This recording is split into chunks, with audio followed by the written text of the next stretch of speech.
తిరుమల లడ్డూలో కల్తీని ఈ వివాదంపై హిందూ సమాజం మొత్తం ఆగ్రహంగా ఉందని మాజీ ఎంపీ టీజీ వెంకటేష్ అన్నారు. గత 5 ఏళ్లు తిరుమలలో పలు అవకతవకలు జరిగాయని ఆరోపించారు. హిందూ మతంతో సంబంధం లేని వారిని టీటీడీ పాలక మండలి చైర్మన్లను నియమించారని విమర్శించారు.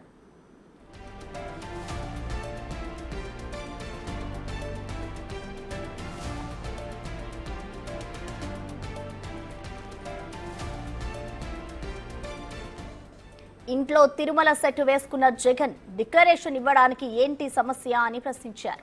నిజంగానే శ్రీవారిపై నమ్మకం ఉంటే డిక్లరేషన్ ఇవ్వాలి కదా అని టీజీ వెంకటేష్ నిలదీశారు. హిందూ మత ఆచారాలను ఎలా అవమానించారో చాలాసార్లు సోషల్ మీడియాలో వైరల్ అయ్యాయని ఆయన గుర్తు చేశారు.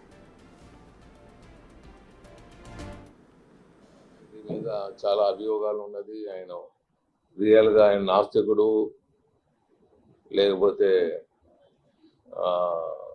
ఒక అన్య మతంలో ఆయన ఇన్ఫ్లుయెన్స్ ఉన్నది ఆయన మీద అనేది అభియోగం చాలా ఉన్నాయి. ఇక్కడ టెంపుల్లో ఇట్లా అభియోగం ఉండే వాళ్ళని ఎందుకు తీసుకొని వస్తున్నాడు అర్థం కాలేదు.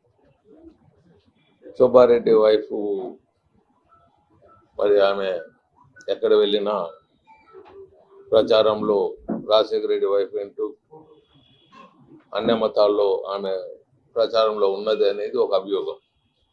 ఇంత అభియోగాలు ఉన్నప్పుడు, రియాలిటీ ఉన్నప్పుడు కొన్నిట్లో వాళ్ళని ఎందుకు పెట్టాడు? అది బంధుత్వం ఉండే వాళ్ళకు జగన్ గారికి నాకు నమ్మకం ఉంది తిరుపతి వెంకటేశ్వర మీద అని డిక్లరేషన్ ఇచ్చేదానికి నమ్మకం ఉంది అని ఇచ్చేదానికి ముందుకు పోనివాడు ఆయన బంధువర్గాన్ని ఆయనకు కావాల్సిన వాళ్ళని ఎందుకు దీంట్లో పెట్టాడు అనేది ఒక క్వశ్చన్ మార్క్గా ఉన్నది. రెడ్డి మీద చాలా అభియోగాలు ఉన్నది. ఆయన